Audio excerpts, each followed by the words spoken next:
Hello viewers, welcome to Mythology. This session we are focusing on the kinds of joints present in human body.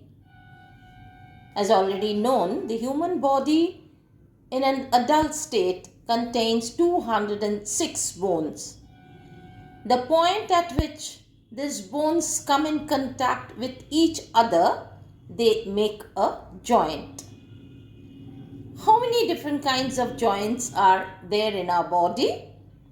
If we speak in a functional aspect with regards to the degree of movement, we would only find that there are three classified categories of joints.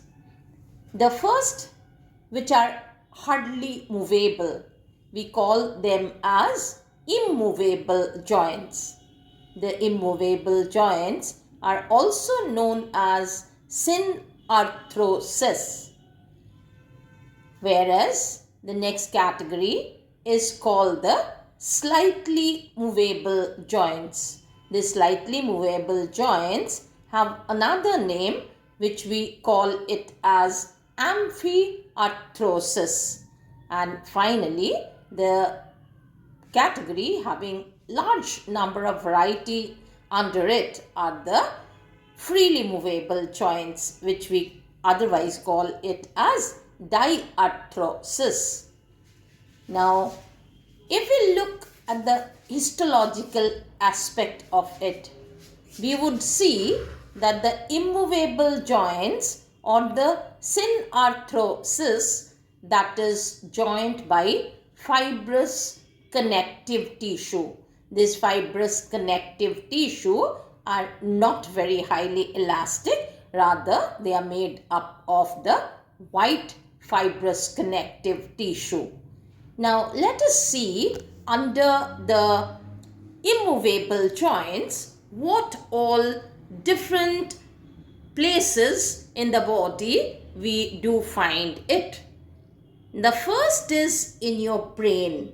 The cranium has 8 bones on it, and these bones, the one you see here, you have the frontal bone which is attached to the parietal bone, and this connection is not with any flexibility or any movement allowed under normal condition. So this is secured joint by means of lines of joining with tooth-like structures between them, and we call such joints as sutures. So the lines of joining between the bones of a skull are called sutures. We do have more immovable joints in our body as well. So there are another category of immovable joint which is called gomphosis. You got teeth. Your teeth is socketed in a periodontal membrane or a ligamentous structure where it is socketed with the jaw bone. They do not allow movement of the entire teeth as such, and these are called the gomphosis. Then we have syndesmosis. Now where are these syndesmosis seen in the body? There is the tibia and fibula in the legs, lower leg, and there is radius and ulna in the upper arms. So this radius and ulna are maintained together in position, and that is done by the syndesmosis present between them. So this keeps the two bones properly aligned, but yes, it allows very slight kind of movement between them, which is almost considered to be no motion. Next we come to the partially movable joints. Now where in your body do you find partially movable joints? If you look at your body, you can bend forward, you can also bend backwards, and this is actually by means of your vertebral column. So the vertebrae, which are in large numbers, previously we used to say there are 33, vertebrae in your vertebral column. Now, since we find the last few are fused together, so now we say it's 26 vertebrae, and these 26 vertebrae, they allow a very slight movement in the body between each other, and that is only forward bending and backward bending. So this kind of slight movement which is allowed between the two vertebrae is brought about by the hyaline cartilage present between them, and this kind of connection between the vertebrae via cartilage is called as the synchondrosis. So this synchondrosis is present between the two vertebrae, and these are indeed capable of allowing very small degree of movement. Do we have this synchondrosis at any other place in our body? Yes, we do have. We do have it between the ribs and the sternum. You have your ribs and the sternum, that is the breastbone in front. So the ribs come and join to the breastbone in front by means of hyaline cartilage, and that also forms the synchondrosis. Other than synchondrosis, we do have symphysis as well. Now, where are these symphysis available? Where we have the symphysis is usually not tightened up by hyaline cartilage. Rather, they are fibrous cartilaginous structures, and here we find at the pubic symphysis. So the pubic region, we have a pelvic girdle, and pelvic girdle do have bones like ilium, ischium and pubis along the midline of the body. So there we find the symphysis kind of joint between the pubic bones. Now these also do not allow any considerable movement between the two bones that come together. Lastly, we have very highly movable joints, and these freely movable joints do show degree of movements between one to another, but yes, all of them are quite freely movable. Now let's see, if we start with the first, we would see the pivot joint. Your atlas and axis vertebra, the first two vertebrae on which your head can rotate. Not a complete rotation, but yes, it can rotate. This kind of movement is brought by a pivot-like structure around which the brain is rotating or the skull is rotating. This is indeed called the pivot joint. So pivot joint provides a rotational movement, not a complete rotational, but yes, it's a kind of restricted rotation of the brain over the atlas and the axis. So the atlas and the axis, the first two vertebrae, have a pivotal joint between them. Then after the pivot joint, let us go to the next type. Here, let's speak of the hinge joint. Hinge is a joint which is present in your elbows. So this is, here you can see, you can bring your elbow close to your body, and then you can extend it with an extension which takes your arm away from your body. But you will only see the movement is restricted to one plane. It is not capable of doing any rotational movement or sliding movement as such. This kind of joint is not only found in the elbow, it is also found in your knees. So both the elbow and the knee are provided with the hinge joints, and hinge joints allow only one plane of movement. Why called hinge joint? Because those are the structures present mostly on the doors, where the door can open and close based on the connection provided by the hinge on it. So the rotation or the plane in which it is moving, the axis is the hinge along which the movement is allowed. Here you will find I can, flexion and extension, but then it doesn't move in the opposite direction like this. You cannot move the hand in the opposite direction. It is only flexion and extension, but it is not in the downward direction. So this is a hinge joint. An exact case is also present in your elbow, where you can, take the elbow, stretch it forward and also bend it at the back, but it will only move up to 180 degrees, not beyond that. Now, after the hinge joint, let us come to another category of joint, what we call it as the gliding joint. Here you have 8 carpals, and in the ankle you have the 7 tarsals. So these carpals in the wrist and the tarsals in the legs, both of them are capable of showing movements like sliding front, back and sidewise. So it can slide in front, come back, then also slide to some little degree on the sides. This kind of alliance of movement by the gliding joints is seen basically in the ankle and in the wrist. And here the degree of movement is slowly you are seeing the varying from one another.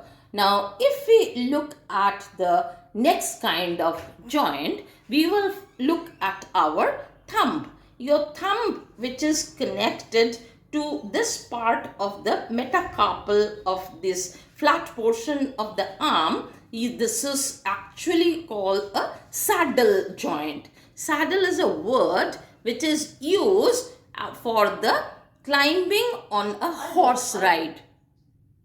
And this saddle is exactly of a concave shape, where the feet can be put and placed properly. Exactly is the case of the joint at your thumb. This is also called a saddle joint because it conforms to a structure which is found in the saddle, which is used on a horse. The next we come to the ellipsoid joints. Now these ellipsoid joints are found in this part of the hand and the flat part of the feet, where the metacarpals connect to the phalanges in the hand. So the metacarpals connecting to the phalanges in the hand and the metatarsals on your feet connecting to the phalanges in the toes. They always have a part which is egg shaped, called condyle or ellipsoid structure, and that ellipsoid structure fits into a cavity which is not very deep, but it allows to some degree a little higher movement, which comes quite close to the movement of the ball and socket, but indeed it doesn't allow any rotational movement as such.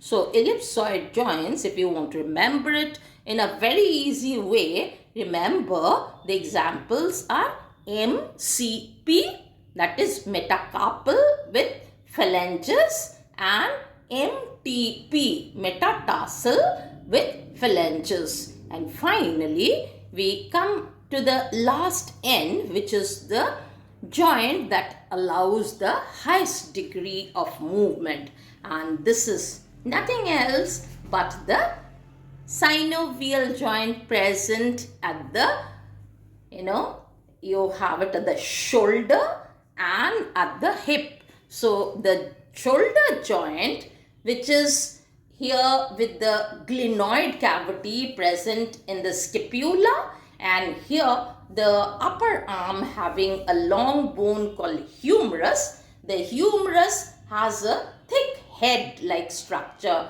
on this upper end. it goes and fits into a concave cavity of the glenoid, which is present in the pectoral girdle, and this allows rotational movement, forward movement, backward movement, and movement on the sides as well. So this is the highest degree of movement allowed by any joint that is present in our body, and it is present not only at the shoulder joint but also at your hip joint, where the longest and the strongest bone in your body, which is the femur, which has a head. That head of the femur goes and fits into a cavity which is present in your pelvic girdle, and that cavity is called as acetabulum.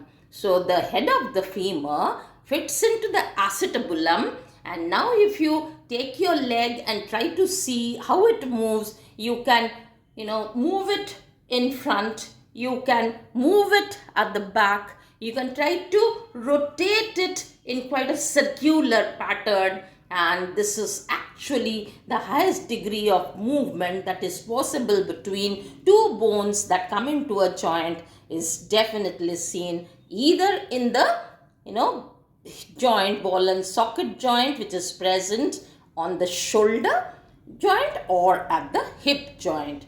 Now it is, on the other hand, if you want to look at the histological aspect, we would be able to name these joints under three basic categories. The first being what we call as the fibrous joint, because the joint between the two bones is secured by fibrous structures or fibrous connective tissue, while the next one is provided by the cartilage, hyaline cartilage, or a little fibrous cartilage, but that is indeed cartilaginous joints, which are headed under the less movable joint or slightly movable joint. And finally, the last category, where we had so many more divisions, rather 6 more divisions that I named here with examples, that is what we call it as the synovial joint. Now, what is this synovial joint?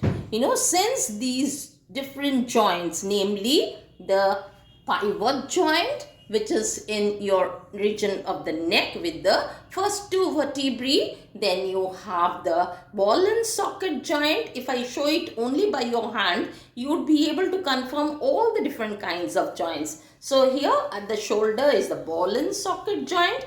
Then you come a little lower at the elbow, you have the hinge joint. Then you move a little further where it is between the radius and the ulna, you have a partially movable joint. Then as long as you reach your wrist, you have the carpals with the gliding joints between them. Then you come to your thumb. Your thumb has a very special joint called the saddle joint. Then in between the metacarpals and the phalanges, you have the ellipsoid or condyloid joint. Then finally, with just the phalanges, you again have the hinge joint. So almost all the joints were covered, and it becomes very easy when you just look at your arm and you try to recollect the names of the highly movable joints. But all highly movable joints require 2 things: that the bones that are coming in contact should be held very firmly, otherwise there can be dislocations. And the second, that for this frequent and high range of movement, they should have a very well protected support which will stop any wear and tear of the bones in contact. For this, there is a membrane called synovial membrane, and that synovial membrane has sacs inside it containing the synovial fluid. This synovial fluid prevents any wear and tear by lubricating the bones in contact, and that's how you hardly have injuries in the places where the synovial fluid is in right proportion. But yes, there are possibilities of some kind of a dislocation or a little variation from the free movement, although that may be a freely movable joint when the synovial fluid is not in proper quantity or not secreted very thoroughly in that area to keep the bones under movement in a very stable state. That's why we sometimes see some kind of dislocation happening in the pectoral girdle. The scapular bone is not very strong, and that's why whenever it is it goes with a jerk or some kind of a heavy movement by the athletes or gymnasts, it may enter into dislocation. Thank you for watching. Please do like, share and subscribe to my channel. Thank you once again.